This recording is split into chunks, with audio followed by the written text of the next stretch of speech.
I'm going to say hello to the bad guy. I'm your host, Locke, and this is the podcast where we drink and smoke and bullshit about the life of a historic criminal. Now, we're talking outlaws and gangsters. We're not going to cover too many serial killers. It's just a little bit dark for me, and this ain't no true crime podcast. But honestly, you can't call this a history podcast because I'm no historian. Just a history fan that does some research and bullshits about it with his friends. So, speaking of my friends, let me introduce you to my guest host for today. So with us first today, we got J-Bone. Hey everybody, how's it going? All right, and back with us once again, we got DC. What up, doe? It's a historical day for the first time on the Bad Guy podcast. We're going with a 4-host set. Back with us by popular demand, we got Bugs. Proud to be here on this groundbreaking experiment. Yes. Yes. Oh, always growing and expanding. Next level. Innovating. Now today, we're for sure going dark beer heavy. After my weeks and weeks of ridicule, I finally broke DC, the self-proclaimed dark beer drinker that's always falling back on IPAs. Today, you finally came through with a real dark beer? I did. I would not show up. He badgered me through phone calls, text messages, and he told me don't come if I didn't have a dark beer. So today I'll be drinking Right Brain Naughty Girl Stout. Right. It's pretty delicious. Pretty Okay. naughty of you, man. Well, and not only is it dark beer, it's definitely keeping with the theme of the show that as a bunch of gigantic children, like you just put the fucking most ridiculous name on it and that will get us to buy your beer. Yes, That's absolutely. kind of the new, it's beer world, like it's real popular and campy, so it's all cartoons and like nakedish chicks, so. I feel like between medical marijuana strains, craft beers, Yes. it seems like all the people that used to name the racehorses have taken over the craft beer in the fucking medical marijuana field. I never thought about that, but I would have to agree with you. Yeah, they probably, horse racing not as big as it used to be. I remember when I was a kid and they had the one over there in Hazel Park. Yeah, the harness Yeah, racing. Not there anymore. So horse racing's not that big. Those guys still needed work. Right. I mean, So they start naming beer and marijuana strains. we're bringing them jobs back to America. You went with kind of the granddaddy OG of the dark beers. Yeah, the flagship, if you will, of if you ask anybody, like an old 80-year-old lady, can you name a dark beer? Anybody could come up with Guinness. But it kind of fit because naturally you guys both of you had, without talking to each other, got dark beer. I got dark beer, so. It is funny that you're usually the one beating the local drum. I'm trying to go craft and like funny label and all that, and it's like, you know what, man, I feel like something a little more stouty and stern, like just hit you in the and like it was kind of cool that like, what is yours? You had one on deck? Yeah, I got it's a local Michigan brewery, Shorts Brew, and it's called Uber Goober. Again with the names. Yes. But it's a imperial oatmeal stout. It was brewed with peanuts, but it's not peanut butter. So that's, a lot of times people make these peanut butter alcohols and beers and it's too over the top. It's got, we'll go super beer snob, like those aftertones, the nutty aftertones, but it's not a fucking peanut butter beer. Oh shit. So it's pretty good. It's got the essence, but it's not overpowering. And Bugs is hard in training, so he's going alcohol free. I'm sticking with my lemonade and a Pepsi cup. Keeping it old school. Nice. I'm going to make sure, just real quick, take the time, thank Sixfo Sueno for the intro music. So go subscribe to his YouTube channel. While you're subscribing, hit us on your podcast player and follow us on Bad Guy Podcast on Instagram. We'll go ahead and get started. And the bad guy we're covering today is Albert Hicks.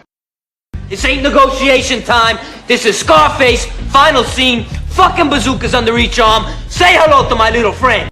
Albert W. Hicks, a.k.a. Pirate Hicks, a.k.a. William Johnson. I love the fact that his AKA, not the Pirate Hicks, that one's great, but William Johnson, he went from one plain name to a completely different AKA plain name. Yeah.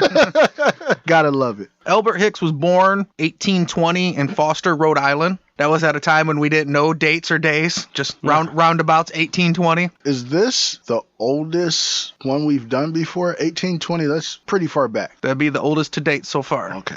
We're going with the groundbreaking episode. We'll go groundbreaking old dude. We're reaching back in the time machine, baby.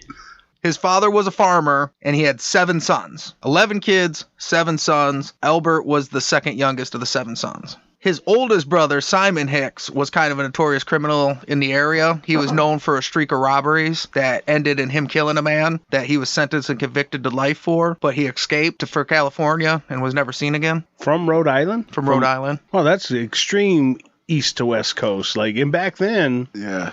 that was a jaunt. People died going out west, you know? So, Exactly. like, how many months did that take to get to Cali? Like, wow. What was even in California back then besides desert? 4 Mexican dudes. Probably just kept going west as far as possible until he's like, ran out of land. It's another Water. fucking ocean. Put the flag down. I'm here. Yep. Well, I guess this follows the theme, too, that we have. It's usually a big family. There's usually a criminal before the criminal that kind of becomes the biggest criminal name in the family. Mm-hmm. So it's kind of following a theme. So Middle to younger of the Exactly. siblings. Like, yeah, this is... I peeped that as well. It's very common. you'll be the great one. Like, that's the kind of shit that psychiatry's based off of. You know, you just pull all these numbers. And there must be something with these big be families. Being the time that it was, he never attended school, and just immediately his whole life went to work on his father's farm, where he worked till he was 15 years old. He was always known as an adventurous and a wild kid. Not bad necessarily, but he liked to fight. He liked to sneak off, but never caused any trouble. He was a good kid, a hard worker. He didn't want to spend the rest of his life farming. He was obsessed with the idea of having money, but it turned out he wasn't obsessed with money the way that we think of. He was never obsessed with accruing money. He was obsessed with the idea of spending money. Yeah. Indulge his impulses. Yeah, buy all types of stuff like new horses, backhoes, or what did they attach to the horse back then? The to plow, do the plow?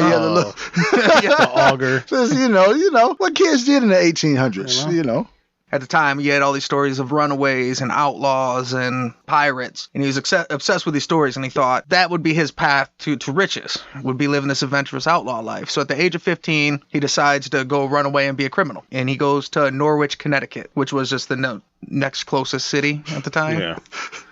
I was gonna say how did you choose that one? Yeah, I'm thinking Norwich, Connecticut. That sounds like a good place to start. At the time, that was I'm gonna go to the major hub of Norwich. Well, it was obviously big enough that they had a railroad depot there. So he basically goes there and he's like, you know what? I'm gonna go ahead and start this life of crime. So he starts staking shit out, and he finds a railroad depot where he realizes they put all these luggage and all the goods and stuff. Stakes the place out, and he waits till night. He breaks in. He skips the luggage and grabs what looked like packages of goods, grabs as many as he could carry, and runs off. Turns out it was a bunch of like lace and silks, like material. Which at the time, that's not a terrible haul, honestly. It sounds goofy, but I mean, a good is a good. A tailor or somebody in that field would want that. The finest silk. I can see that being profitable. Because there's no Walmart, the ladies that wear fancy crap like that would need that imported from like Asia, India, like something like that. At one point, people fought wars over spice. Exactly. So they could for sure use lace and silk. Problem is, it's not an easily movable commodity. Not easy to fence in farmland. Well, especially when you're a 15-year-old dummy. So he finds a place that'll take it, but he's easily tracked down. They find it. They find their stuff because there's only one other place that it could go. And they track him down, and at 15 years old, he was arrested and sentenced to 1.5 years in prison for theft. He probably went to the place right across the street like, oh, Taylor, they'll take it. Yes. What he should have done was skip back out of town and then sold it. Yeah, you would have made a considerable better criminal than Albert Hicks. I'm practicing. One thing I do like is most criminals that we discussed already, they just start off and it's like this crazy hit that just puts them at the top of the bar. This dude, you can only go up from here, so the story can only get better. I like that. The next thing, I guarantee, bro, the next thing he steals will be a little cooler. What could get cooler than silk and lace? Was he going to get some suede? No, like there was no Victoria's Secrets back then. He just thought, like, man, I got this soft ass material. What do I do? Like, he probably would have been better off to have grabbed the luggage, because that would have been people's stuff. Yeah. Someone there maybe might be not a from the pocket area. watch in that suit. Why was I thinking the same thing? A nice pocket watch. See? More easily fensible. Like, you could sell that to anybody. Well, even anywhere. in the farmland, the dudes go to church on Sunday. People need clothing. Like the silk sounded like in packages raw material, not even made into the dress or the skirt or the whatever the fuck in 1820s that you would have made of silk. Kind of life-changing event for Albert Hicks is at this time there was no juvenile system. So at 15 years old, he just went to prison. That's tough. That Hey, has to be boy, I tough. killed 20 men. What'd you do? Like, I stole some fucking silk. Lace and silk. As a 15-year-old runaway, when he got sent to prison, he had real issues with the older inmates. Fairly sure. I'm just venturing. I wasn't around in the 1820s, even though I'm a little bit older. But I think fresh meat meant the same thing that it would mean in today's prisons. Like, Well, the exact 15, boy, you're sleeping with me tonight. Get over here. Or you turn into the kid that says, I'm not taking it, so you find a good shank, and you end up extending your time because you got to kill somebody. Yeah. he has several escape attempts. The first time he gets away and he gets out for about 6 weeks, they catch him. And this time they put him to work in a quarry with the old school ball and chain. After a while doing that, he uses his hammer and chisel, breaks the chain, escapes again. This time he gets caught. He's on the road to Providence and some guy kind of spots him. So this guy runs him down and he decides, I'd rather fight this guy and kill him than go back to prison. I'm not doing that again. So he stops to fight this guy. It was described as a long, terrible fight with the man screaming the whole time. So the guy's yelling for help. They're just having this long duke out in the woods, like passerbys and neighbors and stuff like that ended up coming, and they eventually overpowered Albert Hicks and got him back to prison. They doubled his sentence. He did the rest of his time in solitary confinement, so over 1.5 years. Wow. In certain circumstances, if solitary confinement is a good thing or a bad thing, depending on what was being done to him in prison, if he did have to finish out the rest of his time, that may have been the best thing for him, truthfully, you know? That ends a lot of the abuse, but also just as people, we're wired a certain way. So a lot of the experts say that the 1.5 years in solitary confinement led to flipping a switch in his head that led him a little bit crazier. He was quoted when he was released from solitary confinement and finally got out of prison for serving his time. He's now 18 years old, and he swore vengeance against the whole human race. That's kind of what we're talking about. When all that you have for entertainment is what's between your own ears. And then a bad day culminates and turns into a bad week to a bad now. Like if you need outside help, like as far as therapy or other people, friends and family to talk to, if you have no communication with anybody else, you get into a funk. You're the only one that can get you out. You do things like now hey, you know what? Fuck all humans. Because what I just turned into is not human, and fuck you guys when I get out. Yeah, I can see how that would be tough. 1.5 years, you don't talk to anybody, you don't deal with anybody. Do they give you books to read? Is there anything, or is it literally just you sitting in a small cell just with your thoughts and push-ups? Because that's probably all you can do, push-ups and squats. See how aged we are? We're thinking of a cell. It's probably more like what an outhouse would look like, a wooden thing. Like, we don't have these concrete fucking he's probably in like a version of a doghouse, Yeah, he's gonna screw humanity over when he gets out. I do remember seeing that in movies. I didn't think about that, but might be right. 1820s, I'm quite sure they didn't have air conditioning, so Solitary confinement now is rough on prisoners, and that's with rules and restrictions and stuff like you're saying. So yeah, in the 1820s solitary confinement, probably not great. He gets out, he kicks around for a little bit, but for one, he doesn't want to work a regular job, and for two, he did swear vengeance against the human race, so he's got to get to work. So he goes to Providence, Rhode Island, and he picks up work on a whale ship called the Philip Tabb. In his first few weeks at sea, he gets in a lot of fights. Sailors are sailors, and they are human. Yeah, and he didn't want to take no shit. So he got in a ton of fights and was quoted as, he had no fear, nor did he care for anyone or anything.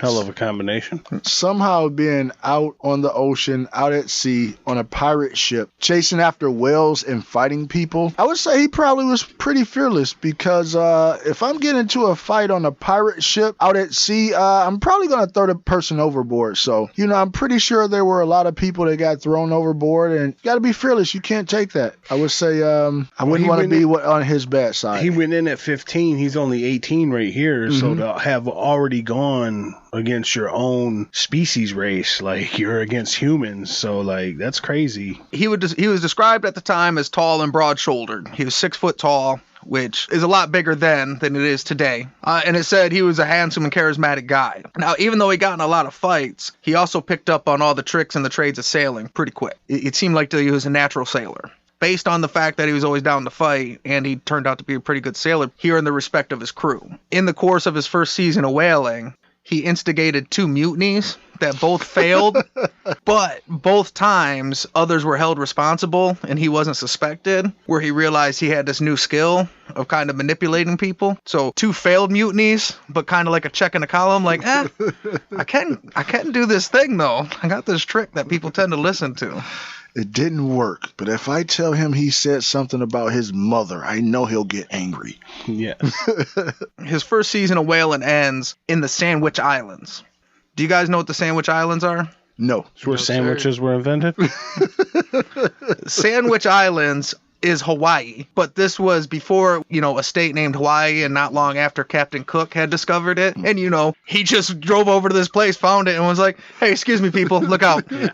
I discovered this. This is now the Sandwich Islands. Sandwich. Yeah, that's what we're going to call this. No, change the name that you thought it was. It's the Sandwich Islands. Then make a map about it. Sandwich. Probably pulled up to the island just hungry after a week of sailing with no food. And was like, I really need a sandwich. Somebody got one. He's like, all right, Sandwich Island it is. That's what we're going with. That's how we're rocking. People like, hey, you can't. I live here. You can't name our island Sandwich Islands. Like, well, no, I discovered it. Like, what are you talking about? I live here, Captain fucking Cook. What are you doing? No I come one from was America. Here. There was native people there too. We called that shit America. No one was here.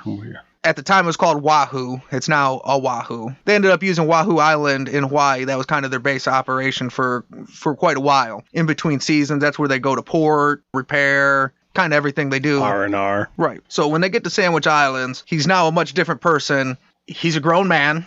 He's done a considerable amount of time. He's fairly well respected, and he's got a ton of money. And they're like, you know what? We're done for the season. Here you are in Oahu. Go have a good time. He immediately blows all his money on alcohol and prostitutes. Like right R&R. Well, he went to a good place to do it. I mean, if you're going to blow all your money on booze and prostitutes, what better place than Hawaii? True. And there's always that saying, what happens in the Sandwich Islands stays in the Sandwich Islands. He enjoyed spending the money and having a good time so much that when he ran out of his money, he wasn't ready to call it an end. So he started basically committing a string of robberies. He's not very discerning. He was more of a target of opportunities. When I say rob, could be your warehouse. He might break into your house, or he might just rob you in an alley. Whatever pops up. And however much money he brings in will just kind of determine how much alcohol and prostitutes he gets that day, basically. So whatever it was in closest proximity, he's like, any mini, that's the target. And go after that one. Whatever $20 gets me tonight, that's where I'm going, because I got $20 tonight. Sad to say, I think I heard you say that before. In between his robbing and partying, he found that he also liked to kill time by fighting natives. Imagine 150 The Rocks in grass skirts. Like, you know what? You guys are fucked. Start lining up because I'm beating some ass. Like, what? I mean, pretty brave little motherfucker. Well, big motherfucker we're talking about. Or but. even your, you think about your BJ Penns and that video that came out where he, gets knocked out by the guy. And then he tells the guy to hit him. Guy hits him, knocks him out. He wakes up, goes back to the bar, finds the guy, beats him up, and chokes him out. Who does that except for a Hawaiian? Like, oh, you knocked me out. I'm coming to find you back at the bar. Have a drink, then I'm going to knock you out. That's how you do it. That's their style, man. There's tough and there's Sandwich Island tough. He kicks up so much dust and causes so much trouble that eventually he gets arrested and locked up, and he has to spend the rest of the off season there until they're ready to go back out whaling, and then the captain comes back and picks him up. So honestly, it sounds a lot like kind of how the military operates. Sounds like Rambo of 1820s. Colonel Troutman pulls up on the fucking whale ship like, hey man, I need my boy out. Release that animal. Okay. As I was doing research, this happened, and then I had to start double checking to see if I was deja vuing. Basically, he does the exact same thing for the next 3 seasons. So instead of getting into too detail, he goes out whaling for a season. They come back to Oahu, and he parties, steals shit, and fights until they lock him up, and he spends the time there until it's time, until it's whaling time, and then they would have to. So the season directly after this, the cap just pulls up, open up the cell, throw him back in. I'll be back for him later. Give him 14 jugs of rum and 2 hookers, and when that's gone, just leave him there till I pick him up next year. See you next year, guys. He eventually, over time, learns kind of all the sailing skills. He's kind of a jack of all trades, but his specialty was carpentry, which when you're on wooden boats is a huge skill. So wooden pegs. Well, he makes friends with this guy he was the boat steerer. So they hit it off, and he starts making plans, and he's like, well, I'm pretty tough. And I remember I used to have this trick where I could kind of cause a mutiny. So what do you think about trying to steal this boat? I need a guy to steer for me, bro. You my guy? My plan is to steal this boat, and I can fix it, but I can't steer it. This guy says he's down. So they start trying to recruit the crew to start a mutiny. They got kind of a soft crew, and they're not really down. Not only are they not down, they kind of word gets back to the captain that these two are planning a mutiny. The captain and the first mate come and confront Albert and the boat steerer about this planned mutiny, and they beat the shit out of them. And then the rest of the officers' crew, they tie him up, throw him below deck, and lock him in. Now, the good thing was the boat crew, they were too soft, which Albert Hicks has referred to them as cowards, but at least they were consistent because they were too cowardly to mutiny against the officers, but once they took over the boat, they were also too cowardly to fight back. So they were just kind of like... we work for you now, Albert. We'll negotiate pay later. Now they got the boat and they got a crew. Him and the boat steerer decide we got to kill all the officers. But then they realize captain of this crew was pretty smart because they did all the navigation in-house. All the crew kind of had specific details, so the guy could steer the boat, but nobody could really navigate. So they ended up lost at sea. So eventually, Albert's got to go back to the captains, and they work out a deal where they're like, okay, we're going to let you guys go as long as there's no repercussions for having tried to steal the boat and kill you guys and shit. I know we tried to kill you. I know that. This is not the time or the place for us to kind of argue semantics. Let's go ahead and get us back home safely. Because I could still kill you, or you can accept my position that I'm offering. They agree, and they let him out, and they untie him, and the captains and the officers beat the shit out of Albert and his buddy, and they chain him up, and they lock him below deck, and they go back to Wahoo, and they throw him off the boat. And they lock him in the cage until next whaling season. So you've heard this story before, obviously. He doesn't have a captain that's coming back for him, and he ends up back in Oahu jail eventually. No. Until there was a Dutch captain that ran a ship called the Villa de Pol, who was a whaleboat captain.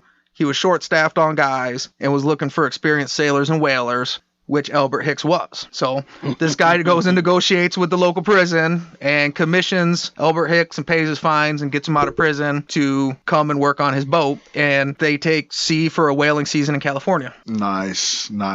You have to figure if you dock on an island and you need an extra man and you're short and there's a guy there on the island. It's like, yeah, I do that. I used to do that all the time. You have to guess that he's pretty much a runaway criminal or something. And then when you find out you have to talk to the prisons and pay some money, you kind of know what you're getting, but you kind of need a person. So, you got to weigh your options. When there's consistency there, like the jail's telling him, look, there's other captain, dropped him off here 4 seasons in a row. He get drunk, fuck all these hoes, and then we lock him up. So, but he always goes back out to sea. He does come here and act a fool, but he really only comes here in the off season to get drunk and get locked up. So, I'll take him, throw him on me ship. Now they're heading to California on another whaleboat, and he starts thinking, I could probably take this ship. He ends up, kind of talking around the crew, and he finds out there's only one other American. The whole ship is Dutch. There's one American. He's the second mate. He's an American guy from Boston. His name was Tom Stone. He was second mate because of his skill as a sailor, not because of his quality as a person. He actually thought Albert Hicks had a good idea, and he was really down, except he thought the fact that they were the only 2 Americans and everybody was Dutch would play against him. So they're like, well, that's a good idea, but not on this boat. So as soon as the whaling season was done and they docked in California, they got decommissioned from the boat and started their own operation kind of in California. Albert Hicks and Tom Stone, once they get dropped off in California, they spend the next few years kind of robbing their way up and down the California coast. And what they would do, they would rob a store or a house or a person on the street. But then anytime they could find a port city, they were good enough sailors that they could always get picked up on a boat. Deckhands and stuff. Their specialties. Now, you've seen at the beginning, his name was Pirate Hicks. Mm-hmm. Pirate technically just means crimes that you commit on the high sea. Yeah. So we have an idea of what piracy means. He was actually what's called a mutineer. So it was a style, but that's what he tended to do is, so him and Tom Stone, they would go to port, find someone that's going in the direction they're going. Sometimes they would beat them up, lock them up. Sometimes just at night, they would just steal whatever they could and steal a boat and take off and just go wherever to, they would use it as kind of like catching an Uber. They catch a boat to wherever they're going to go, sneak off. Larger boats, they could take the crew by themselves. Bigger boats, you know what I mean? Yeah. They must have ran into a lot of what Albert would call cowards, because had it been my boat, they would have been thrown. I'm not taking you into any port. You're coming up missing out in this ocean. Yeah. You're going overboard. Well, no, normally what they would do when they mutiny, they would take on these bigger boats like this. Mm-hmm. They had what's called a yawl, which was a smaller boat that they could get in. So they would go, once they would get out there, they would either do the mutiny, they would either lock everybody up, and they would escape in these small boats, is what they started doing. Okay. So they wouldn't take the whole ship. They would get into the small boat and take off. At some point, they end up, in 1849, they end up in San Francisco. San Francisco in 1849 was the gold rush. So this was before Rice-A-Roni. Yes, before the Golden Gate Bridge, before Alcatraz, before it all. Well, there was still a San Francisco treat, but it was gold, not rice. Little nuggets of goodness. The gold miners would get what's called a claim. They had a claim to work an area. Mm-hmm. They would hop from claim to claim, scout it out, and they would rotate between. Sometimes they would just run up and rob the people. Sometimes they would wait till they were sleeping, scout it out, and steal some stuff. Sometimes they would just loot it, strong arm it, whatever it took. But they kind of just went around San Francisco from claim to claim, stealing all these miners' gold. They were making a fucking killing, but they never kept any of their money, so they would steal shitloads of gold. Like, so these people would be out for a long time mining this gold. They would just show up, steal it all, bounce, and blow it in a week. Booze and hookers. One thing he said he loved about California, he said every place that had a drink had a Monte Carlo table. So he picked up gambling as a trade at this. So now he's spending money even faster, because now he's gambling, so he's spending money at a record clip. Makes sense they would have that out in California too, because I mean, you figure it follows the trend of even today, if you get an industry that starts to boom, you'll get a lot of other entertainment type of things to support it. Oh, yeah. So if I know you're finding gold out there, of course I'm going to have a place for you to spend it. Uncle Get Jim's it right back brothel to is me. right down the street. What's the old company store theory, right? Mm-hmm. Like, you give them the money, but you don't want them to leave with the money. We wanted to spend it here, Spend too. it right back. This is wild, wild west at the time. And even though law wasn't able to do much about them, these crazy miner folk didn't take to that very well. So they started arming themselves and started chasing them down with posses. They were kind of running out of money and the heat was so bad. They went to a local port and they found a ship that matched exactly what they were looking for, because for one, so it was a Spanish brig called the Josephine, and it was going to Valparaiso, Mexico, and it had an inexperienced crew. So it was kind of their perfect mix. They jump on board, and once they get into Mexican territories, they do their thing. Well, this time, the crew, similarly, were cowards. So they caught all the officers, tied them up. They put them in the boats and dropped them at sea, let them float off. Then they made all the crew get in boats. And once they had the boat to themselves, they took their time so that they could loot everything, threw it in their boat, burned the boat, and just paddled into Mexico. Well, when they got to Mexico, it turned out the ship was carrying all gold dust from San Francisco and then Spanish doubloons, and they ended up with $100,000. Wow. It's like $1 million So bucks yeah, what was today. that? That might be more than that. I would say it's probably got to be closer to, I don't know, maybe 10. I didn't look it up at all. I'm just doing guess math. A lot of money. A lot of money. We're also not in New York. We're in Valparaiso, Mexico in 1820. Yeah, so They bought a couple towns. they probably said, just brought a couple brothels themselves. Like, we're closing this down. We're the only people, but we need all the ladies to stay, all the alcohol to keep flowing, but they only serve us. Yes. Yes. They decided, the robbing all the time, it's a lot. So they bought a hotel and a bowling alley. And a brothel. I'm sure that was in the hotel. The hotel. That's room service. They weren't serving no food. okay. The hotel and the bowling alley are bringing in tons of money, and they really could have just lived a straight life with their hotel and bowling alley forever. But what's the fun in that? Yeah, who wants to do that? Albert Hicks always has this itch to where he would see all these travelers coming in, and he could just kind of pinpoint who's got what. He would steal from his, the people that stay at his hotel. Eventually, he decided he would get the records for staying at the hotel and spy them out to find out who was the richest people. And then they would just wait on the trail and rob them when they left town. Like, hey, you're the guy from behind the desk at the motel. I know, pass it. Strong box, pass it over. They were running their legal operation for 18 months, but they just couldn't stop doing stupid shit. One day they're out and they're robbing a family that just left. The guy starts getting mouthy and it turns into a shootout and they kill a guy and his wife leaving the hotel or the town. And they ended up having to flee the area, from law enforcement. Could you imagine that today? Like, let's say a person that has a hotel or a casino or something, they're a multi-millionaire and they're the ones that just going around. You go and stay at a really nice hotel. Whatever a nice hotel costs, you're paying $500 a night, and then you have all your stuff in there. As you're leaving in your nice car, you get about 5 miles away, and the guy that owns the hotel robs you. Lorenzo Fertitta is carjacking me. Right? Wait a minute, I just saw you at the Palms. No, you didn't. Hand it over. Aren't you rich? Why are you carjacking me, dude? For fun. Hand over the Hublot. But you have one on right now. Shut up. You know how boring being legally rich is? That's hilarious. So they flee from Mexico, but they don't know the area too well, and they get lost, but they end up come across a Mexican silver mine. So they used to have these mule trains. Basically, like a mini train, just with, instead of a fucking coal engine, you got a donkey at the front. So they would just kind of set up along the mule trains. The conductors would come through. After killing a family, he kind of realized he wasn't too opposed to killing. And he's like, dude, this crime shit's a lot easier when you kill people. That's easy. All this time I've been tying people up. That's so tiresome.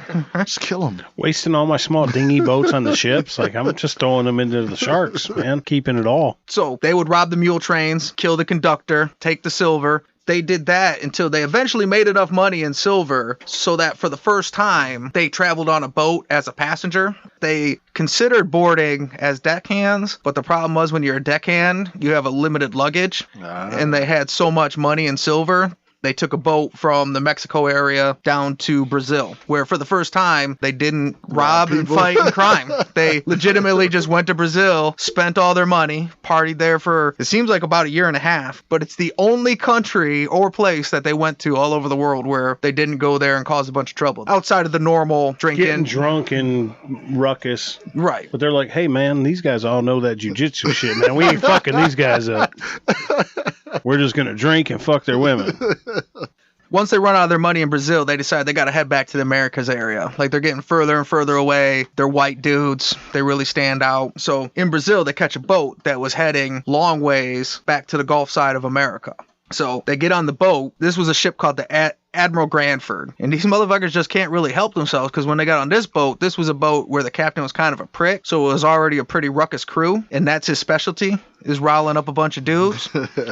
So him and Tom Stone get on this boat. And when they get 25 miles out Belize, they organize a mutiny. They lock all the fucking officers downstairs. And then when they start looking at the boats, they realize between the amount of treasure they got and the amount of crew members that helped them, they only have enough boats for themselves. Everybody's got to go.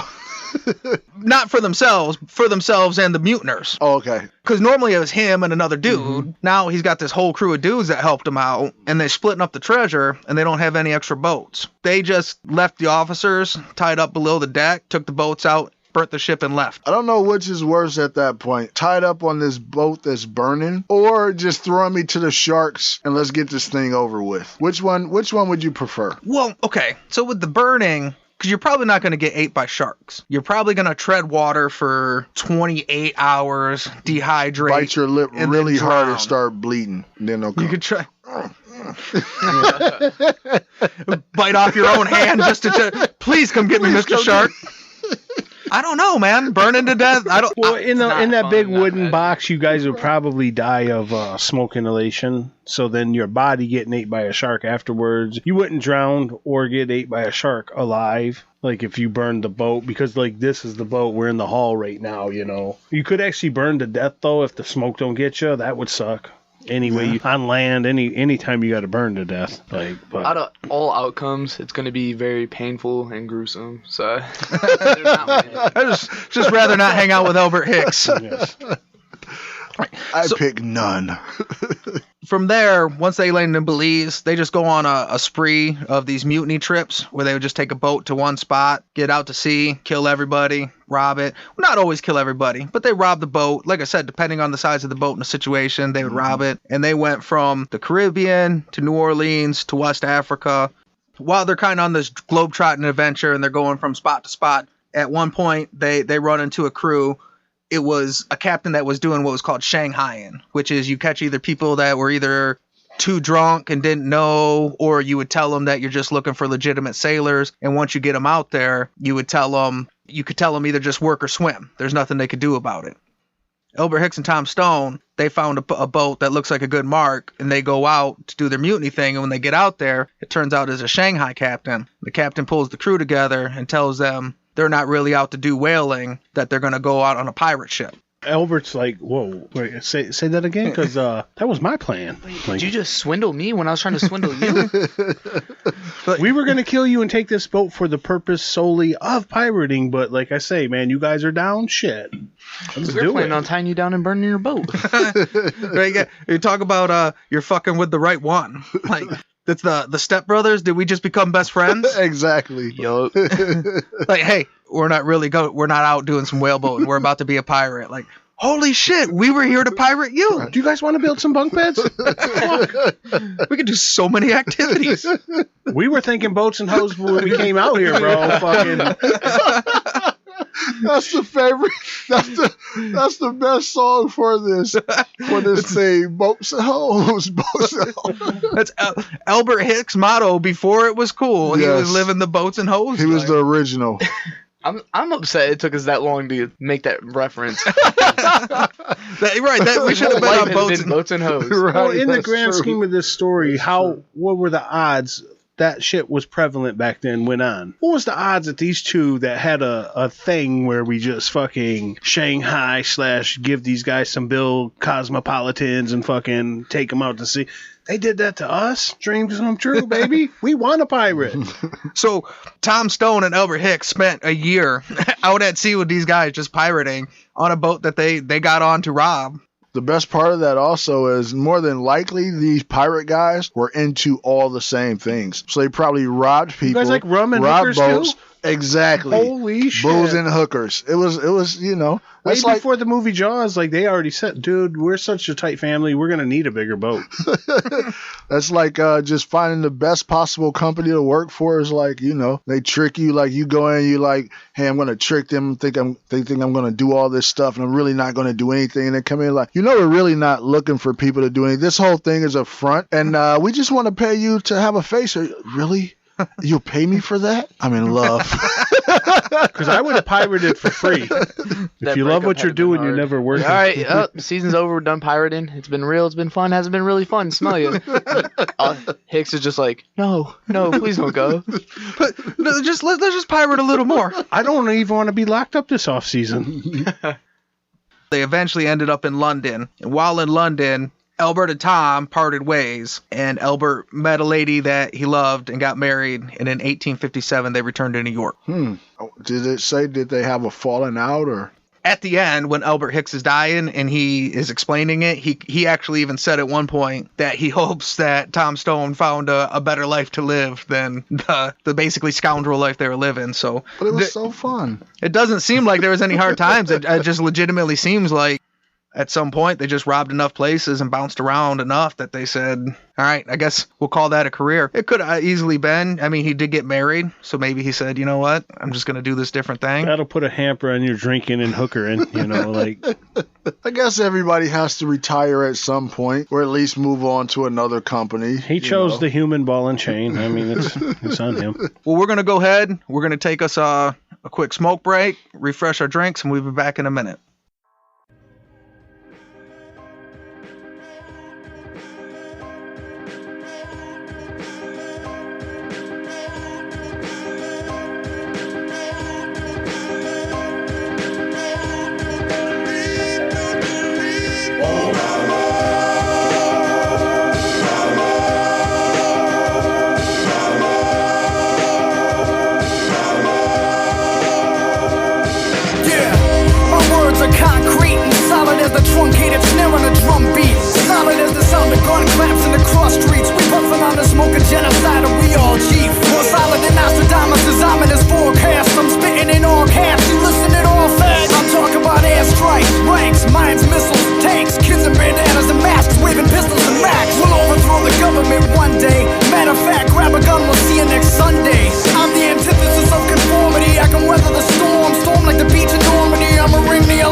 thanks for listening. Just real quick, want to ask you to subscribe to us on your favorite podcast app. Go to Apple iTunes, give us a 5-star rating, and leave us a review, and we'll read it on the show. If you have any questions, comments, or a guy that you would recommend we cover, you can email us at sayhellotothabadguypodcast@gmail.com. We also want to thank Sixfo Sueno for letting us use his music in the intro. You can subscribe to him on YouTube, and also a friend of the show, Cancer. He's got an art, photography, and graphic design page at Eyes Bleed Defiance on Instagram. You can see a lot of his work, including our cover art, which he designed. And he also performed the mid-show song, Blood, from his album, Grenades, Pistols, and Rape Whistles. Now back to the show. All right, and we're back. You cracked one of those Uber Goobers, right? What do you think? I did. It's pretty good. I would describe it more, and I'm not sure exactly what kind it is, but the flavor is kind of like it does have a slight nutty flavor, but it's more like a brown ale. That's what it tastes like to me. More like a one brown of those honey ale. brown ales. Similar to that, but you do taste a little bit of the peanut flavor, but it's really mild. Yeah. Like I said, mild. that's why I like that. You could taste it. It's peanut brewed, but it's not peanut butter beer. Exactly. Yeah. Yep. All right. When we left off, him and Tom Stone went their separate ways. He got married. Came back to New York. Decided he was going to take his talents back to New York. Full circle. Because these guys got some miles on them. They definitely globetrotted here. So to end up back in New York, Didn't we start off in Rhode Island? Rhode Island, East Coast. Yep. Which But that's that New England thing. That was one big forest with a couple islands, which it still is today. But now we broke it up with how you look at a map. That shit don't look. There's no lines defining states. Damn it. There's not. We just fucking said, hey, you know what? We traded in Michigan. We gave Ohio Toledo for the whole fucking UP. What? Back then, because how these guys are traveling, just a little history note, like everything came up from the East Coast, like through the Erie Canal to Toledo was the port city. So we did that trade, then fucking trains and trucks and shit came along. They're like, man, Wisconsin's got screwed. Fuck that. Like, man, they got the whole UP for Toledo? For shitty-ass Toledo? Now, when he lands in New York, he lives and starts operating out of the 4th Ward, which is just outside of the 5 Points area. And this is right about the time. So this is 1857. It's right around Tammany Hall. Tammany Hall. You got this is their time, the Dead Rabbits, the start of gangs in New York, as you will. But he's also a 37-year-old dude, you know what I mean, that's been doing this a long time. Now, his wife never knew. His wife always just knew him to be a successful sailor. He has always sold himself as a whale hunter and like a logistics guy, like a smart transporter. So his wife seemed like a nice lady and that always believed he was just, at that time he leaves and goes to work. He works on a boat. He comes back with a bunch of money. Like, oh yeah, you don't think he's about being a Shanghai pirate on the sea. Yeah. Hardworking guy. So he goes back to New York with her and he thinks about going straight. But then when he arrives in New York, we got a picture here. New York was a giant port city. As soon as he lands, she's just foaming at the mouth. All the shit I could steal here. Oh, boy. So he pulls up, ready to be a good guy, and and it's like putting a kid in a candy store. Like, oh, fuck, dude. There's no way I'm going to go straight here. Salivating. Did I have a good weekend? Oh, boy, did I. Now, even though he operated out of the 4th Ward, he hung out in the 5 Points a lot. People always looked at him as he was a gangster that was so vicious that he hung out in gang areas, but without a gang. Like, he never got messed with much. But he never operated with any of the 5 Point gangs, because at that point, they were always fighting over, it was turf, political opinions, it was religious beliefs. They were fighting kind of like modern day street gangs, except it was like 40-year-old men in these street gangs. Like, seriously, like fighting over a piece of turf, or because, we hate Catholics and shit like that. They would, and they'd all just show up and stab each other in the middle of the street and shit. Our guys of our story were pretty like, well, fuck organized religion, neighborhoods, and I just want your guys' suitcases. So you guys have your own external battles. I just, you know what I mean? Yeah, so he wasn't interested in he would do any crime, but his only interest was the money. The money. How much my bank account's going to grow today, folks? Plus, you have to figure he didn't care about turf. This man has been all over the world. He'll steal from anyone, anywhere, anytime. And I'm not cracking heads to get this guy mayor, because in a couple weeks I'll be sailing to fucking Belize to get me some fucking whatever was They were pretty diverse that way. They did gold, silver, cash. Well, now what was cool about New York at this time is it's kind of like, okay, like take a long haul trucker, right? Mm-hmm. This was like him going from long haul trucking to local routes, because now, like you're talking about going to Belize, what he used to do, now you get these routes that they're going from New York up and down the East Coast. Mm-hmm. You go out for a week at a time as opposed to like a year at a time, you know? But goods are always coming to you, like, oh yeah, brew, liquor, money, lumber. Like, you can hit a barge and just, whatever's on there. Like, I would think with the shorter runs, though, that word would travel faster. You're more likely to get in more trouble. Whereas when you're doing like these, international boats, it's harder to get caught. Look at the picture there. Now, no skyscrapers, but that's like kind of how crowded New York is today. So there's already, even back then they were corrupt, but there's a big Irish police force here already.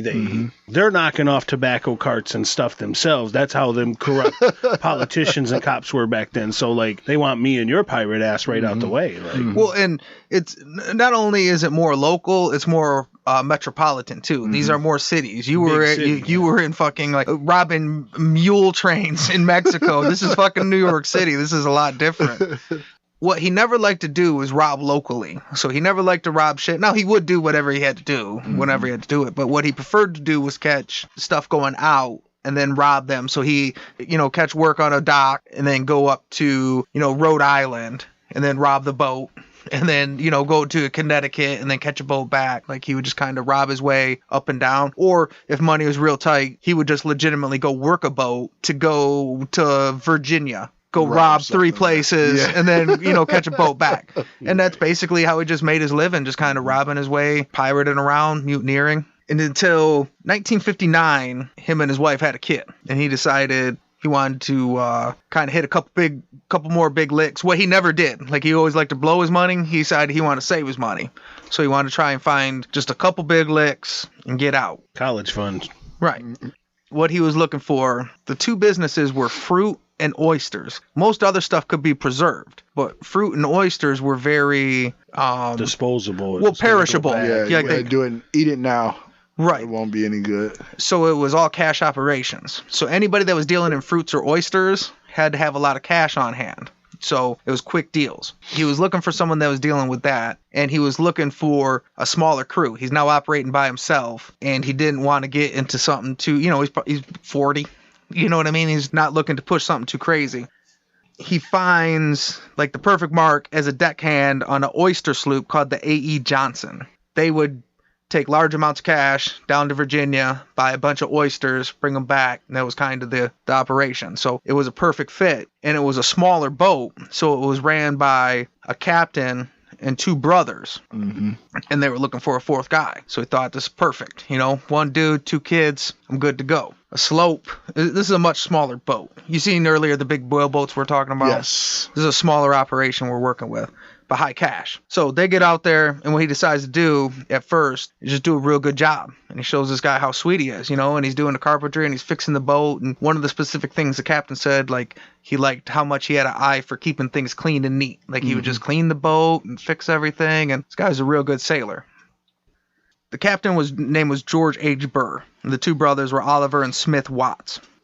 Now, once he kind of got their attention, one day he said he could kind of steer the boat while everybody went to bed. So the captain and the younger brother, Smith, go to bed, and then Oliver was out to help with the rigging, and he was steering the boat. Now, Oliver was the bigger of the 2 brothers, and he's a young guy, so he finds an axe on the deck of the boat, and he catches Oliver not paying attention, and he comes up behind him and cracks him in the head with the axe. Ooh. And Oliver was apparently tough as shit and tried to turn around to fight him, and he had to crack him in the head with the axe a second time. Ooh. And dropped him. But now it was a lot more noise than he thought. He thought, they're just up there fighting around a little bit. He's trying to move away the body in case something happens, and his younger brother Smith comes out to see what's happening and stuck his head out the window, and he chopped his head off with the axe. The problem was, he chopped it, the guy's head fell off, the body fell back into the boat, which made a whole bunch of noise. Albert Hicks now has killed both of the Watts brothers and has to go down to the captain's quarters, which he was planning to do, but he's planning on the captain being sleeping. Right. So he goes in there, and the captain is now completely up and wanting to go find out what's going on his boat. The captain was a tall, strong man, and the ensuing fight lasted a long while. At one point, Albert Hicks admitted that Burr almost strangled him to death until he was able to crack him in the head with the axe. The problem with axe fights is they're typically very bloody. Yes. You know? Yeah. So he just been hacking bodies all over his boat in the middle of nowhere with his axe, right? And he has this long drawn out fight with his captain, almost strangles his death, finally hacks him up with a fucking axe, goes, drag the bodies back upstairs, now he's fucking beat, and he's got to go loot his boat, and he goes back upstairs, and their first brother, Oliver, was up, walking around on the boat. He testified that he thought it was a ghost. He said, there's no way this guy is up. But Oliver was up. So he ran and knocked him off the boat, and the guy grabbed onto the side of the boat, and he hit his hand with the axe and chopped off his fingers, and the guy fell into the ocean. So he just took the axe, threw it in the ocean, took the head and both bodies, threw them all in the ocean. There's still got to be blood all over this fucking vessel by now. Yeah. I mean, it was axe. When we talk about murderers, we say axe murderer for a reason, right? Because it's a fucking vicious way to kill a person. Yeah, he just axe murdered 3 people. He steals all the cash and treasure, everything he could, robs them, gets the boat. Now, because they were local to the East Coast, one thing he would do at sea is he could burn the boats. Mm-hmm. If you burn a boat at sea, nobody's going to see it anyway, so it doesn't really matter. If you burn a boat off these East Coasts, somebody's going to pick it up. Organize a rescue. Right, and people are going to go out there, so you can't burn it. What he did was he went to the bottom and he would drill holes through the deck of the boat to try and sink it. So he went into the bottom, drilled a bunch of holes to sink the boat, loaded up everything he robbed from the boat, jumped on a yawl, and bounced out, left the boat out to sea. Now, the A.E. Johnson ends up floating unattended off the coast of New York all by itself, eventually crashing into another boat, which breaks all the mast and the rigging. So it was just kind of like a car idling, and it was called the Ghost Ship of New York. Well, at the time, there's not a lot going on. You don't have TV, so people thought it was just, like, you didn't see stuff like that. It's just this odd ghost ship that's just out idling outside of New York Harbor and is out there for a while just smashing into boats and shit. All full of blood. So they send out a little police squad because they don't have a Coast Guard and shit like that. So now you got to find, I don't know, where's the cop? I don't know. Fuck. I need a sea posse. Who's down? Yeah, we're going to have to deputize some people to go fucking... So they tow in this boat. All they find is fucking blood everywhere and 4 fingers. Oh, the fingers were still there. So hanging on to the side, like. Well, they were somewhere on the boat, so he cut them off and didn't think about it. He threw away the axe, he threw away the head, he threw away the bodies, he didn't throw away the fingers. So now you got this creepy New York ghost boat that's just floating around, crashing into shit, and then it's a fucking, it's like a Friday the 13th. It's just blood everywhere and fucking fingers, and they couldn't figure it out. Detectiving at the time, you could actually hire a detective. So say a detective was investigating you, you could hire the detective yourself and just be like, well, go detect it. I didn't do it. This was kind of the first case where the detectives did serious work. The first thing that they realized, they found a manifesto, they found the captain's journal. So they read all about the crew, then they knew there was supposed to be 4 guys, a guy named Willie Johnson, who's the only guy that couldn't be accounted for, that nobody heard of, and that the boat was missing. So the first thing they do is they send word all up and down the ports as fast as they can, we're looking for a missing boat, right? A kid says that he had spotted a boat in Staten Island. They found a boat in the bushes, and it was called great detective work, especially for the time, since it was difficult, and it was like a chain where one kid ran into a guy that seen him on the street. For one, Albert Hicks was carrying around a big sea bag, and he was stopping at every bar and buying drinks and buying drinks for everybody and partying. So it's not as where he was going, nobody could find him. Well, and he was tall for the time. He wore what they called a monkey coat, a suit jacket but with the long tails. And he would wear a fedora hat, and he'd pull it over one eye because he thought it made him look more suspicious. So he was real easy to spot. So as they start following his trail, they're like, A big guy that came from sea with a bag full of money. And yes, we did see him. Carrying that E.F. Hutton bag. Do you know the name of the ship that's all bloody right there? Like, See, had he followed his first mind, get his few licks and get out, he would have taken this lick, the first of the two big ones he needed, or few big ones, went Put that directly college home fund to together. the wife. He would have been okay, but no. A string of booze and hookers along the way. Gets you caught every time. Every fucking time. He, like Frank the Tank, like once it hits your mouth, it's so good. You know, like, yeah, I'm going to do this. I'm going to hit these couple licks and go back to my family until you fucking pull that boat up on shore and it feels like old times and Tom Stone ain't there, but you got this bag of money and you're like, you know It's what? true. it's the circle Remember of life, Mexico, man. 1839? Let's go do this shit, man. Well, when we referenced earlier in the sode, like that, boats and hoes, it's like the Scarface. Yeah, we all want to do it. And then what's his downfall? Boats and hoes. Like you said, if he would have just true. took that college fund, went back home to the old lady and son. Nope, you got to do it Big Willie style with the bag from the bank you robbed, the C bank you robbed. Like, because if you're going to take the time, right, and throw off that, at this point, when we find the boat and it's got all the blood on it, or the fingers minus the fingers, if you took the time to throw the axe away, to throw the bodies away, you can't really clean the blood. That's not. But when you turn back into the land shark, you should fucking at least put that shit in a different bag or something. You know, like he's just carrying the bag, like the sea bag, like. First stop. Buy a laundry bag. Well, you can great. afford to buy a Exactly. suitcase, briefcase, whatever it may be in 1850. Yes. I don't know what the fashion style is for the aristocrat back then, but like not. So, A sea not bag. not marching down the street like a dummy with your bag of money like Scrooge McDuck and shit. Like, But then having, like, you're this piece of shit, you know, like if you killed these guys, chopped the kid's head off and shit, but you're so subconsciously when you're in the bar, like, I'm buying around for every, like, no, you killed children, man. Get the fuck out of here. I don't want to drink from you. you just killed two brothers, bro. No, but I mean, happy hours every hour and it's on me. Like, hey, fuck you. So he leaves New York. He takes his wife and his kid. He ends up getting caught outside in a boarding house in Providence, Rhode Island. They surrounded the house in the middle of the night. They took him captive in bed without a fight. When they found him, he had Captain Burr's watch, money bags, and a Dogger-type photo of one of the Smith or the Watts brothers' girlfriend. Now, this trial was like the first sensation trial of the press. You know what I mean? It was daily news. Everybody was following it as this giant big deal. And the physical evidence was overwhelming. The whole time, Albert Hicks was real cool about it. Everybody just said he was always real cavalier. Like, it seemed like he basically just always thought he was going to get away with it.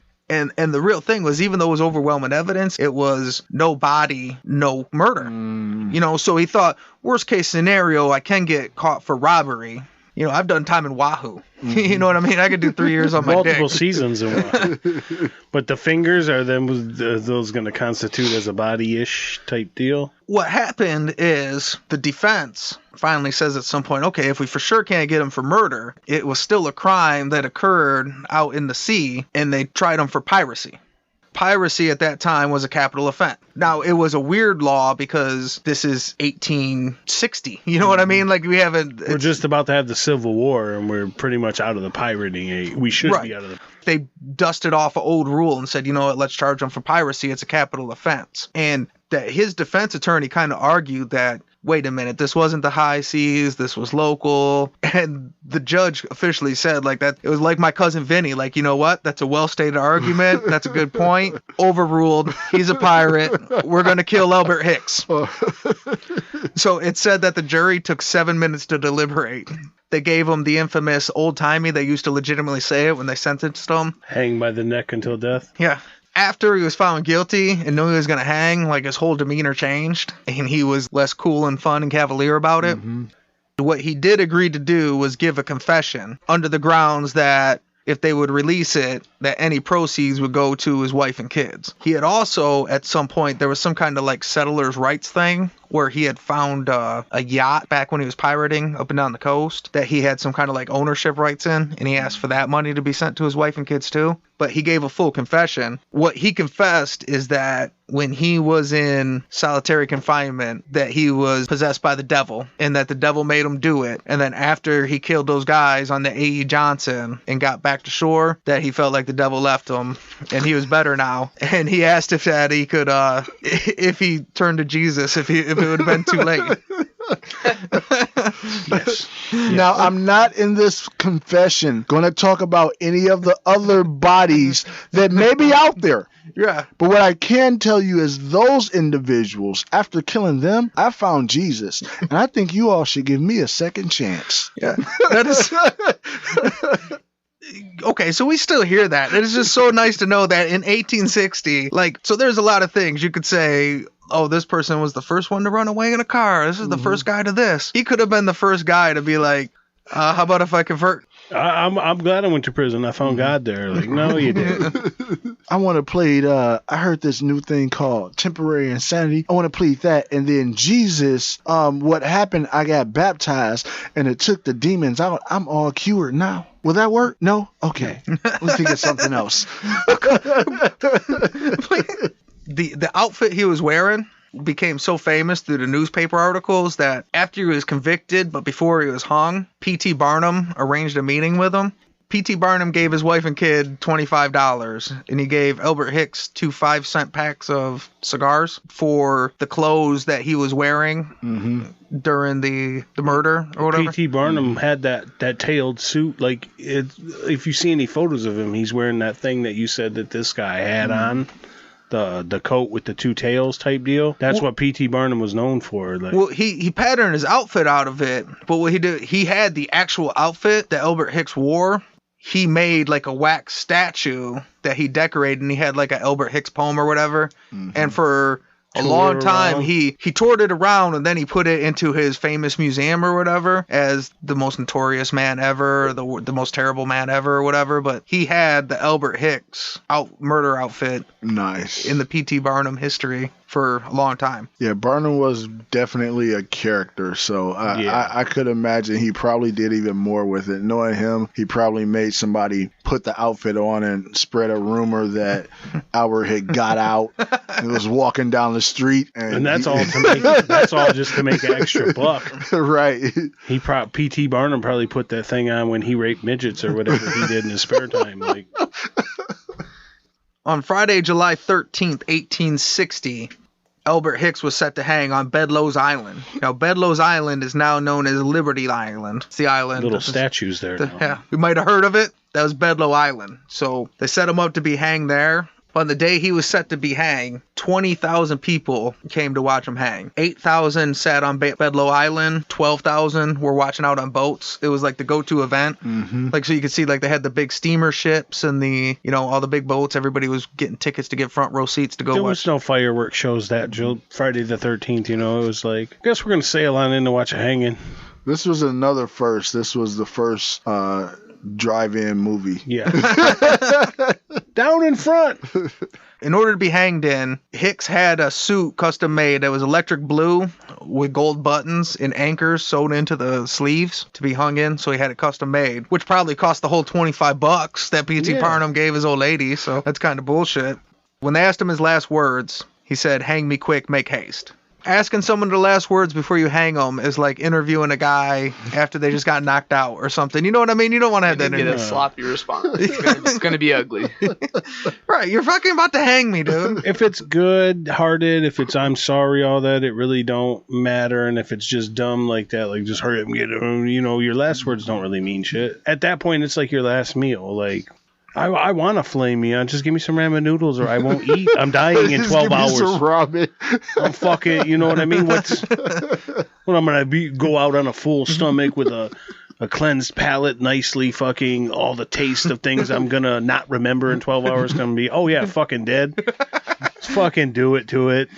Please, just wrap this up, dude. You're fucking going to hang me. Any last words? Ashley, yeah, I'd like to. All right, sorry. One more hooker, one more night of drinking.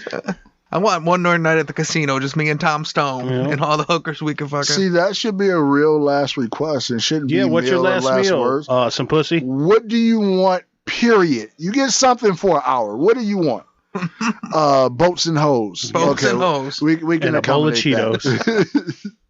So after he was hung, within 3 days of his burial, grave robbers stole his body. It was real common at the time because right in the area, what is now Columbia University, was a medical college that they always needed cadavers. So they would pay cash money for cadavers for the students to work on.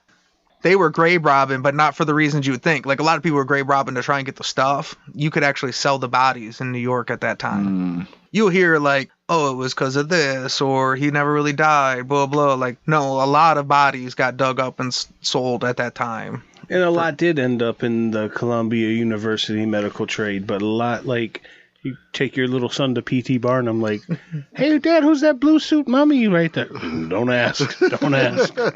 P.T. fucking dug this motherfucker up. That's not a wax statue. That's the real man embalmed.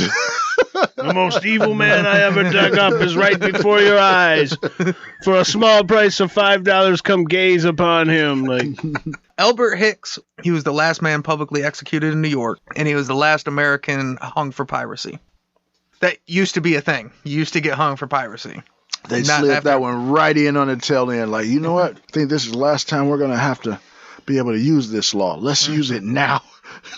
But let's bank on it. Let's have 20,000 boats pull up. Let's fucking do it big style right before they put this big copper statue here. Let's do it on the island, you know? Now, Albert Hicks, he's kind of credited as he's the bridge between... We know gangsters nowadays. So a criminal nowadays, someone that's out living a criminal life is a gangster. You know what I mean? At this time, that wasn't a thing. Before this, someone that was living that life would be a pirate or a highwayman. A highwayman was the same thing, but on land. On land, yeah. Right. So you'd be one of those two things. In the late 1800s, you could start being a gangster or an outlaw. At this time, there was kind of no reference for that because there wasn't people kind of doing that thing. Even the gangs at the time, what would technically be a gangster, like I said, they were fighting over, we don't want no fucking Catholics in New York. Like, that was a thing. Like, they could fight Catholics. Or, you know, like you said, Tammany Hall, Boss Tweed said, we got to come down here and fist fight. And, you know, they show up with their top hats and punch each other. Like, so there was no reference. And well-dressed threads with buttons. Like... Albert Hicks is kind of the bridge between the old school criminals and the new school gangster. He kind of had the look. He was the first guy that was doing it for money as opposed to for random reasons. John Gotti-esque with the looking good and caring about his suits and like not really trying to lay low. Now, he is referenced in the book, Gangs of New York, not the movie, but if you would read the book, Gangs of New York, Albert Hicks is referenced in there. And they spin a different story where he's kind of like this Robin Hood type guy. And their story is that he had a wife and kid and was trying to leave the criminal life and got shanghaied.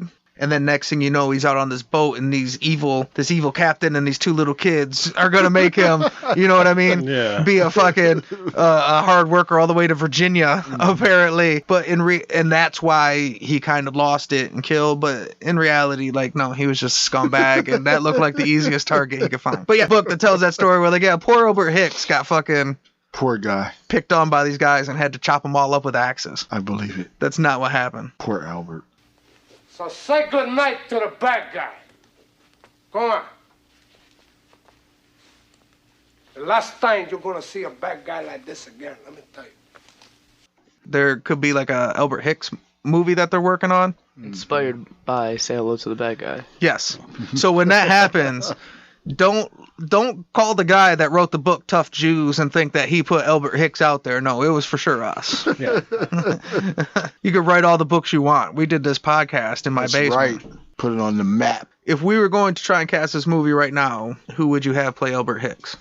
I'm thinking Kevin Durant from Standing Tall in X-Men. He was like the bad dude that ran the casino. You know what I'm talking about? Oh. I'm going to my Googles. Did he play in X-Men? Was he the Beast? No. Who was he in X-Men? Like the one dude that was messing with Wolverine. Okay. I don't know his name in X-Men. I actually thought this might be, that guy from Walking Tall. He's Walking Tall. I said Standing Tall. Yeah, Walking Tall. I know who you're talking about. guy? He was in Mystery Alaska. He played Thor in Vikings. Oh, yeah, I know who you're talking about. The Mystery Alaska guy. Okay. But he's a big guy and sticking with the gangs of New York. I'm going to go Daniel Day-Lewis. Daniel Day-Lewis. Because at that time, like with like Daniel Day-Lewis was a big guy and in the gangs of New York, all the people look like that. So if this guy has a squared chin, chiseled face, or a big thick mustache, or this is 1820 to 1850, so you're not going to get, he's not going to be a Channing Tatum type. That. If you want to stick with the gangs in New York, but also follow the boat and hose track, you can go John C. O'Reilly. Well, yeah, but this guy, like, he didn't say he's as good looking as Garnier or anything, but, like, he's better looking. He's got to be physically fit. You know what I mean? That Kevin Durand, he's one of those guys. He's one of those character actors that pops up in all these different roles, and you don't know. Like, once you know who he is, you're like, oh, that guy. You see him in everything and shit. Yeah. So I'm drawing. He's good with accents too. Yeah. Wait. Just pick a guy out of a hat. You said I'm drawing a blank. I have no idea. Well, and for you, we did decide in advance that at this point we're no longer asking you to pick actors. You are allowed to just. Which athlete do you know that? Oh, I did realize. Okay. On a rewatch, though, you don't watch movies. One movie you have seen, you've seen Tombstone. Yes. And you've seen Young Guns. Yes. So, doing the editing on a rewatch, all the movies I mentioned, those are two movies that you've been on a handful of podcasts. You've referenced Tombstone 3 times. Really? Yeah. Yes. Probably it's one of my favorite movies, but yeah, probably because I just don't watch many movies, but yeah. So this is another first for the Bad Guy podcast. This guy is too old. We don't have a real picture. So what we have is the fucking news drawings that they put out. At the end of the day, anybody we picked could be the guy because we don't have an accurate picture. What we have is a couple drawings of just a well-dressed guy that looks a little bit shady. Kind of has a Abe Lincoln without so much facial hair look. Like, he doesn't look like any actors I think of. Well, I thought like Ben Affleck. He could. I mean, he's kind of tall. He's like a tall, good-looking dude, but he looks like he could, like you see, in the town, he could be a little rugged. Yeah. He could be rough if you had to. Like a gangster, but a persuasive gangster. Like a gangster that you almost want to fucking. You know what? I could take over this boat with you, Ben Affleck. We could just burn this boat with these motherfuckers in it. You said Kevin Durand. Who did you say? I said Daniel Day-Lewis. Daniel Day-Lewis? Well, I think Daniel Day-Lewis actually quit acting to become like a cobbler or something like that and make handmade leather shoes or something. So he probably would be good to play Albert Hicks because clearly they're both fucking weirdos. Yes. But due to lack of availability, I guess we go with Kevin Durand. Like, I think he could pull that role off. See, if I was an actor and I had made a lot of money and I was tired of dealing with Hollywood, I would be that same weirdo. It's like, I got enough money. What can I do just to pass time? Make handmade leather shoes. That's great. I'll even sew them myself. Yeah, great job. Now we got to do the DEF CON scale. So the standard DEF CON scale is 5 to 1. 1 being the highest, 5 being the lowest. But on the Bad Guy podcast, there's no good guys. So 5 is Lee Murray. You're kind of your crack dealing, kidnapping, armed robber. And on the other end of the scale, you got the Purple Gang, who has multiple massacres, multiple wars, and killing cops in the street. On a scale of Lee Murray to the Purple Gang, where would you rate Albert Hicks? I'm gonna say I would put him up there pretty high, and the reason why I'm debating on the number. I'm thinking 2, but the reason for it is most of his, especially once he started killing, it wasn't even like it was like rival gangs or anything or people that was kind of in that world. It was a lot of, for the most part, innocent people. Mm-hmm. And he went on these sprees all over the country. So yeah, the robbing wasn't that bad, but once he got into the killing, it sounds like he has a lot of bodies, and these are just the ones that we know of. So it's likely more bodies, and some of the murders being very brutal, the axe thing brutal, the burning brutal, so I'm leaning toward about a 2 on this guy. I do think that's a good call. When you decide to have an axe fight with a bunch of people, that's probably not the first time. Exactly. Like the second you decided I could take this whole crew, You know what I mean? You probably have been doing some dirty shit out there. I'm going to go with a 3. I was leaning towards a 2, but I feel like he didn't, I was going to say make that big of a name for himself, but I guess he kind of did with the axe murder and the ghost boat. But for the most part, like, he did like shady stuff, but he wasn't like a big crime guy. But he was pretty smart with everything he did. And like the fact he would like well, I can manipulate people, so check this out. Like, it was interesting. I'm gonna go with the 3 though. Stick right in the middle. Mine's a solid 2 for sure, just because he would have went 1 because he's bad enough guy, pretty shitty dude enough to go 1, his body of work, but like there wasn't enough details. But in the shootout, like the wife had to go, then burning, like DC said, burning the dudes was pretty bad. But like the last one, which you got hung for, the 2 kids, I'm sure there was no compassion in it, because the dudes that you burned, we could have just left them like sailing rudderless, and then the kids, like there was a much that particular hit, you could have did that move, tied all 3 of them up, got away, because once they found the bloody boat shortly after, the same amount of time it took you were already kind of out of there. You could have had the same buffer zone to get away, all that. You snuck up and hit the 1 kid, you know what I mean? A solid 2. And if you had a couple more bodies that we knew of, you'd be a 1. So pretty shitty dude. It's not hard to get to 2. Okay, I could go with the 2 because, yeah, you had some ruthlessness and you had some body count. But a lot of those bodies, we see some of these other people. If you're killing other gangsters and stuff, this is at least somebody that's got a fighting opportunity. You know, you're killing Mark. Okay, serial killer, you're killing random people, but just for fun. It's at least still criminal if you're killing, yeah, they're innocent people, but you're still doing it for a profit. So it's not quite serial killer, but you're killing non-combatants, right, I guess is what you break it down to. So I think that brings you down a level. That's a sissy fucking level. Like you said, like a family, a fucking couple little brothers and shit. You're still sneaking them with an axe. Like, that's fucking disgusting.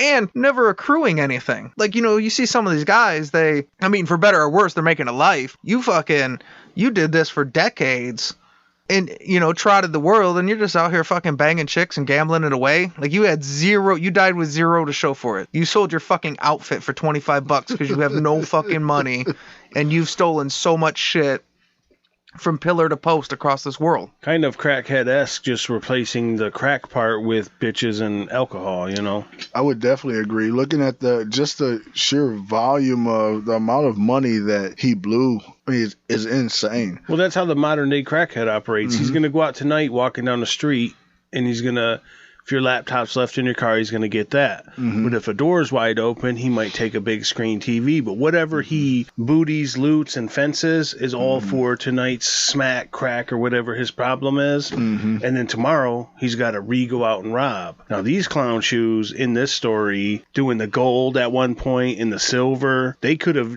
having a legitimate business as well. No gangster. Most people on the show don't have a bowling alley / saloon that you could make enough off of in the part of the world you landed in and just legitimately have. So it wasn't even the money they're getting. It was just not being financially responsible and having a big moral compass. And like we said, the whole prison thing, wherever it came from, that's how you got there. That's like a math problem showing the teacher how you got the answer. We don't care about how you got there. You got there. You're a fucking 2. You're a piece of shit. Right. So fuck you. So we're going to settle on DEFCON 2. Take it to DEFCON 2. You heard that, gentlemen? DEFCON 2. All right. So now before we go, any of you guys got anything? No, good one. I like this one. It's a little bit different than some of the other ones I've been on. I like the fact that it was older because it gives a different perspective. As you said, crimes going on at different times, certain things that are a first. And so I liked it because it was a different perspective than some of the other podcasts I've been on. Pretty much. And just a parting goodbye like we do at the beginning, you know, like once again, thanking Swano and local breweries, local chips, local money, just anything you do in life, you know, like there's Made in Detroit clothing, there's made, and wherever you are, say you're in Lincoln, Nebraska or Santa Alto, California, wherever you are, keep it local, you know. And then with little shows like this is a mom and pop show. We're not a big corporation, you know. Maybe network with some of our fans in the comment section and see what a good local brewery is in your part of the, you know, your neck of the woods or whatever. But like, listen to local music, eat local, keep it local. Bugs? Just a pleasure to be here. Like working with Shaw. Hopefully, love to come back. Fuck yeah. All right. Well, yeah, go to Bad Guy Podcast on Instagram. And then we got the email... Say hello to the bad guy podcast at gmail.com. So I probably could have found something shorter, but I went with say hello to the bad guy podcast at gmail.com. It's amazing how much shit is not available. All right. Well, that's Say Hello to the Bad Guy. Thanks for coming, and thanks for listening. Deuces.